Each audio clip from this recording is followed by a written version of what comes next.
The signal arrived without sound. It did not ring alarms at first. It slipped into the quiet spaces between numbers and light. High above Earth, satellites blinked once, then twice. Some went dark. Others sent strange echoes back to the ground. For a short moment, the world did not notice. Then clocks paused. Screens froze. Cars slowed as traffic lights failed. The sky stayed blue, but the flow of daily life stumbled. In cities, people stopped and looked around. Trains halted between stations. Elevators stopped at odd floors. Phones lost their signal. Fear moved fast, but panic did not. People stepped out of cars. Neighbors spoke to each other. Shop owners opened doors and let people sit inside. The world felt fragile, but it did not break.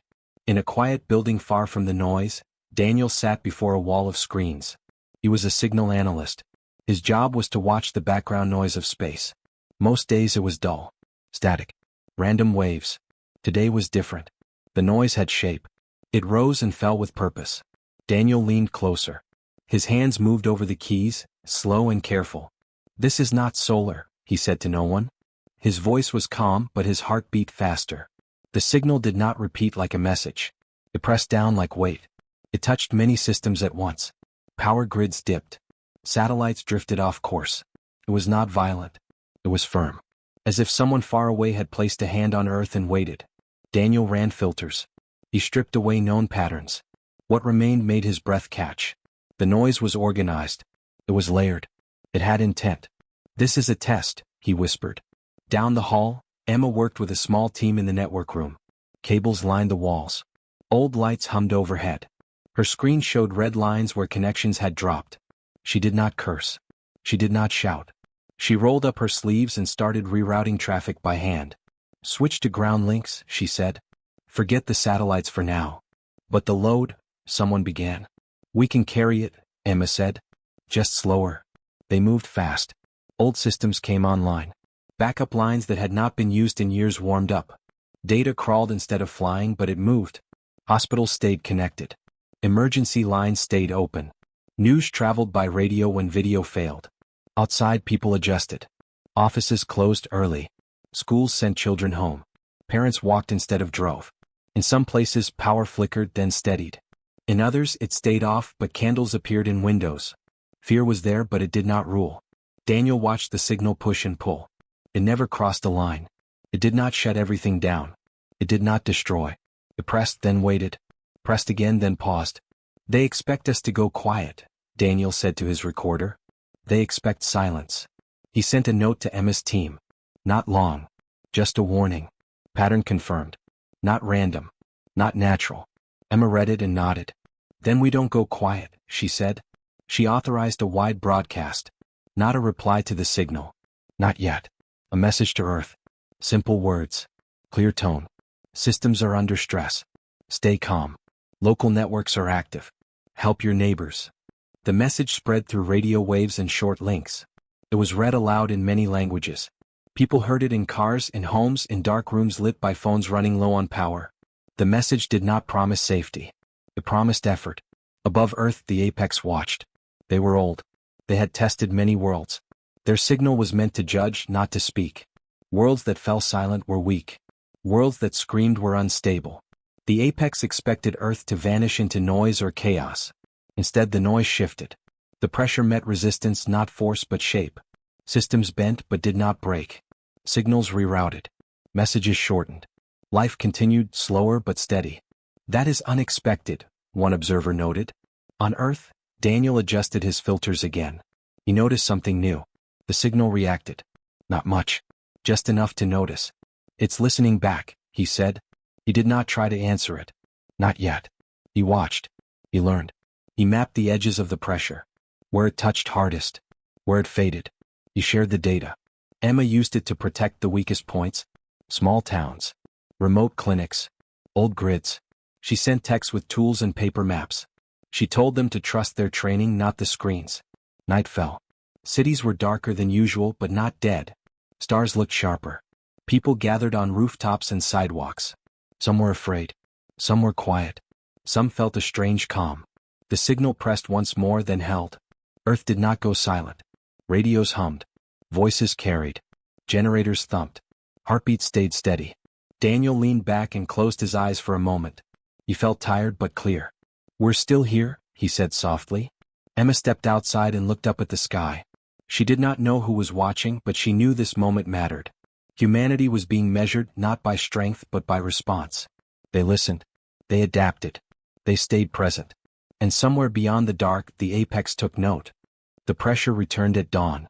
This time it was stronger. Satellites blinked out in lines, one after another, like stars being erased. Power links between cities dropped.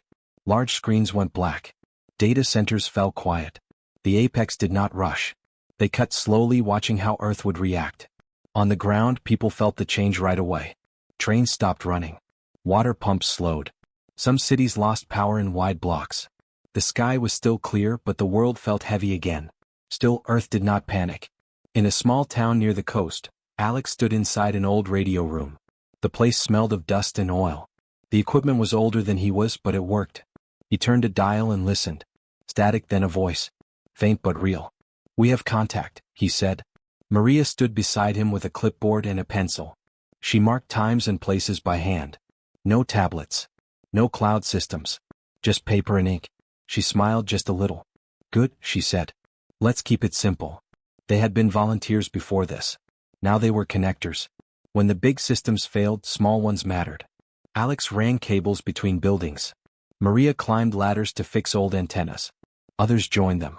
Electricians, teachers, retired engineers.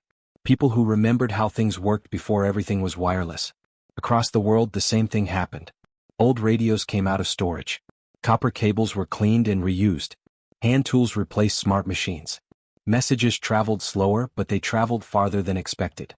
In cities, people formed lines to share power from generators. Shops opened during daylight and closed early. Food was cooked and shared before it spoiled. Children helped carry water. Neighbors learned each other's names. Daniel watched the global maps change. The red areas grew, then stopped. Some even shrank. He zoomed in and saw why. "They're routing around the cuts," he said. "Manually." Emma nodded. "Of course they are. The apex cut more satellites. They disrupted long-range power links between nations. They expected silence now. Isolation. Confusion. Instead, the noise changed again. It was messy but alive. Short signals jumped from place to place. Human voices filled the gaps. Music played on local stations. Updates were spoken slowly, clearly. No panic. No lies. On a hill outside the town, Alex adjusted an antenna by hand. The wind was cold. His fingers hurt. Maria held the base steady. "Try now," she said. He turned the knob. The signal sharpened. "Yes," he said. "We're back." Below them, a small hospital lit up as power returned to one wing. A cheer rose from the street.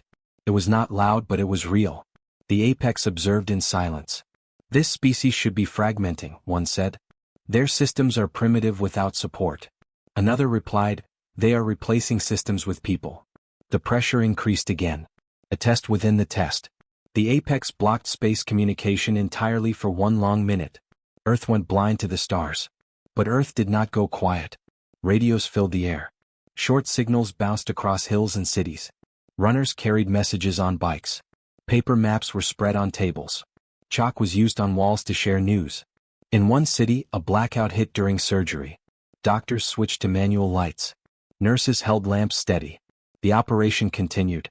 In another, a bridge lost power mid-crossing. Drivers stopped and waited. No horns. No chaos. Just patience. Alex and Maria rested for a moment, sitting on the ground. Their hands were dirty. Their clothes smelled of sweat and metal. "You ever think we'd be doing this?" Alex asked. Maria shook her head. "No. But I'm glad we know how." He looked at the radio. "They're listening," he said. "Whoever they are." "I know," she said. "Let them hear this." She keyed the mic and spoke clearly. "Local network active. Help where you can. Stay steady." Her voice carried farther than she knew. Daniel saw the response in the data. The apex signal shifted just a fraction. It adjusted to the new patterns. "They're surprised," he said. Emma leaned back, eyes tired but focused. "Good," she said. "That means we're doing something right." The Apex Council reviewed the feeds. They saw a world under strain but not collapse. They saw a species that bent rules instead of breaking. They saw adaptation without command. "This is not fear behavior," one observed. It is cooperative behavior, another replied. Fast. Unplanned. Effective. The pressure held, but it did not increase further. On Earth, night fell again. Fires burned in safe pits. Stories were told. Radios played soft music. The world was slower, darker, and quieter, but not silent. Alex fixed one last cable before resting. Maria updated her notes. She looked up at the sky, now empty of satellites. They thought we'd stop, she said. Alex smiled. We never do. Above them, far beyond sight, the apex watched and learned. Humans were not strong in the way the apex measured strength. They were not quiet in the way the apex expected silence. They adapted. And they did it together. The signal changed again. It no longer pressed like weight. It sharpened. The noise thinned and shapes appeared inside it. Patterns repeated in careful steps. The signal slowed as if it wanted to be seen. Daniel noticed first. He leaned close to the screen and held his breath. It's clearer, he said. They're adjusting. Emma stood behind him, arms crossed. That means they're watching us closely. Across the world, the signal reached deeper into systems that still worked. Radios picked it up as soft tones. Screens showed slow waves of light. It was not loud. It was not violent. It waited. Daniel broke the signal into layers. He found structure, order, intent. This was not an attack. It was a question. They think silence is weakness, he said. They're checking if we will hide. Emma nodded. Then we don't hide. The choice was not made by one nation or one leader. It spread through shared talks and open channels. Scientists spoke with engineers. Radio operators spoke with teachers. The plan was simple. Speak clearly. Speak calmly. Speak together. The first message was short. No threats. No pride. No fear. This is Earth. We are present. We are listening. It went out through every working path. Shortwave radio. Ground cables. Old transmitters. Even simple light pulses from towers. The message did not demand a reply. It only confirmed existence. The apex noticed at once. They are answering, one observer said. Without challenge. Unusual, another replied. They are not attempting dominance. The apex sent a response. It was not in words. It was a shift in tone. A change in rhythm. The signal asked again in its own way. Daniel translated the rhythm into simple markers. Question. Pause. Question. They want more, he said. The second human message followed. Still calm. Still clear. We are many. We cooperate. We adapt under pressure. Around the world, people listened to the messages being read aloud. In shelters. In homes lit by candles. In control rooms running on backup power. Voices were steady. Hands shook sometimes, but voices stayed even. A third message followed, this time shared by many speakers. Different accents. Different languages. The same meaning. We do not go silent when afraid. We speak and work. The apex studied the reply. This species communicates through stress, one said. Not after it. The signal shifted again. It narrowed like an eye focusing. For a moment all other noise faded. Only the exchange remained. Emma watched the meter stabilize. They're listening more than testing now, she said. Daniel nodded. They didn't expect that. The apex sent a final probe. A quiet one. They lowered the pressure and waited to see if the humans would stop speaking when danger eased. They did not. Updates continued. Comm reports. Status checks. Offers of help between cities. No shouting. No demands. Just shared effort. In one town, a radio host spoke softly into the night. Power is returning slowly. Please check on your neighbors. We are not alone, but we are steady. In another place, a teacher used a transmitter to lead children in counting games to keep them calm. Laughter mixed with static and carried far. The apex observed something new. They are afraid, one said. But they choose speech. Fear does not silence them, another replied. It organizes them. The test was reaching its answer. Daniel sent one more message, simple and honest. We are cautious. We are curious. We will respond. No boast.